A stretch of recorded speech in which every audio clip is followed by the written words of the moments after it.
What is up guys, how's it going? In this video I'm going to be unboxing the Nexus 9 and sharing my first impressions on the device with you guys. So without further ado, let's go ahead and let's get right into it. Now the box itself is quite huge. You've got the Nexus branding at the back of the box along with the tablet, and on the front you've got the 9 logo, which can be a 6 too if you turn the box upside down.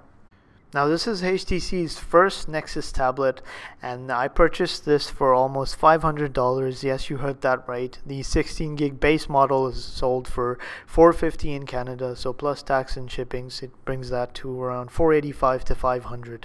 So anyways, the first thing that you find inside the box is the tablet itself. We'll put that to the side, and then the next thing that you'd find is the user manual, and then you've got your USB or your micro USB cable, and then your wall adapter or wall plug. Now taking the tablet out of the plastic it came in, it actually looks quite nice. I hate to say this, but yes, it does look very similar to the Nexus 5, and it certainly has the same fingerprint problem at the back. At least for the matte finish, it does have that problem over here. As for the battery, it has a 6700 milliamp hour battery, and on the back is also where you'd find the 8 megapixel camera along with the LED flash and the Nexus logo. Now in front, the device has a 8.9 inch IPS LCD screen which has a pixel per inch density of 281.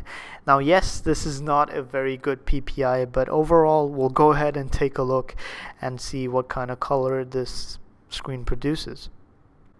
Now on the first boot, you're greeted with your welcome screen, and then you've got to go through all the setups, which I'm going to skip here. And then a good thing is that a huge update just came through, and I love updates because they're supposed to make things stable.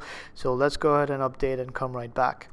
Now as you can see, we're running the latest build of Android 5.0 Lollipop on the Nexus 9, and luckily the Nexus 9 is actually one of the first devices that are shipping with 5.0 Lollipop. Everyone else is still waiting for update, and I believe by now updates are rolling out to Nexus 5, Nexus 4s, Moto X's, and some other devices. Now first things first, Android Lollipop is absolutely beautiful. It runs great on the Nexus 9. It's visually very pleasing to look at. Everything looks very great. It's really organized. Colors pop, animations are coming in from one place to the other. And overall, it just feels like a very clean and a very unique interface. It almost feels like a fresh start for Android, like from all over again. Like it's like Android hit reboot after KitKat.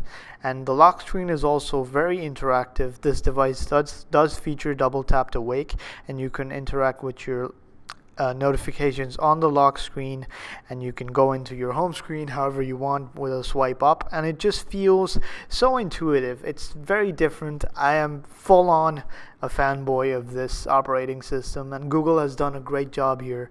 Just the way everything works is just so amazing. I almost feel like licking the screen each time I'm using Lollipop. It's that sweet. Now on the right hand side of the device, you've got the power button along with the volume buttons. On the back is the 8 megapixel camera with the LED flash. Up top is where you'd find the 3.5mm headphone jack along with the LED notification light. On the left, you've got absolutely nothing on the device, and on the bottom is where you'd find the micro USB port.